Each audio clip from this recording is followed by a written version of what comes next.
Hi guys, ഇന്ന് നമുക്കൊരു variety ആയിട്ട് ഉണ്ടാക്കിയത് വായു.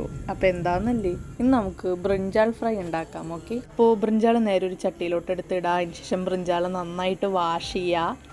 അതിന് ശേഷം നമ്മുടെ കട്ടിംഗ് ബോർഡ് നന്നായിട്ട് വാഷ് ചെയ്യുക. പിന്നെ നമ്മുടെ നൈഫ് മുറിക്കണ്ടേ ബ്രിഞ്ചാൾ, അങ്ങനെ brinjal cut into the pieces like rounds. Okay, അപ്പോൾ റൗണ്ടായിട്ട് കട്ട് ചെയ്തെടുക്കുക. ഇതാണ് നിങ്ങളിപ്പോൾ കാണുന്നുണ്ടോ, ഞാനാണത്. ഞാൻ കട്ട് ചെയ്യുന്നു. ഓക്കെ, നമുക്ക് വെള്ളത്തിലിടാം, ഇല്ലെങ്കിൽ കറി പിടിക്കാം. അതിൻ്റെ ഇടയ്ക്ക് ഞാനൊരു ഞാഞ്ഞൂൽ പുഴുവിനെ കണ്ടു, അപ്പോൾ ആ സൈഡ് അങ്ങ് മാറ്റി വെച്ചു. പിന്നെ മുളക് പൊടി, മല്ലിപ്പൊടി, കുരുമുളക് പൊടി ആൻഡ് പിന്നെന്താ ഗരം മസാല, അതാണ് മെയിൻ. പിന്നെ മഞ്ഞൾപ്പൊടി ആൻഡ് ഫൈനലി ഉപ്പ്, പിന്നെ കുറച്ച് മൈദപ്പൊടി, കുറച്ച് ഒന്ന് കട്ടിക്ക് വേണ്ടി, പിന്നെന്താ കുറച്ച് വെള്ളം, കുറച്ച് മതി, വളരെ കുറച്ച്. എന്നിട്ട് എൻ്റെ ഹെർക്കുലീസ് കൈ കൊണ്ട് നന്നായിട്ട് മിക്സ് ചെയ്യാം.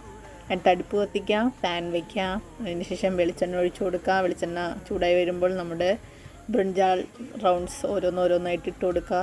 നന്നായിട്ട് ഫ്രൈ ചെയ്തെടുക്കുക. കണ്ടോ, ഫ്രൈ നോക്കിയിരിക്കുക. അങ്ങനെ ഒരു വിധത്തിൽ ഫ്രൈ ആയി വന്നിട്ടുണ്ട്. നമുക്ക് കോരി മാറ്റാം. അതിന് ശേഷം നമ്മുടെ ഒരു പ്ലേറ്റിൽ ഇങ്ങനെ വയ്ക്കുക. വീണ്ടും രണ്ടാമത് നമ്മൾ ആദ്യം ചെയ്ത സ്റ്റെപ്പ് അങ്ങ് ഇടുക.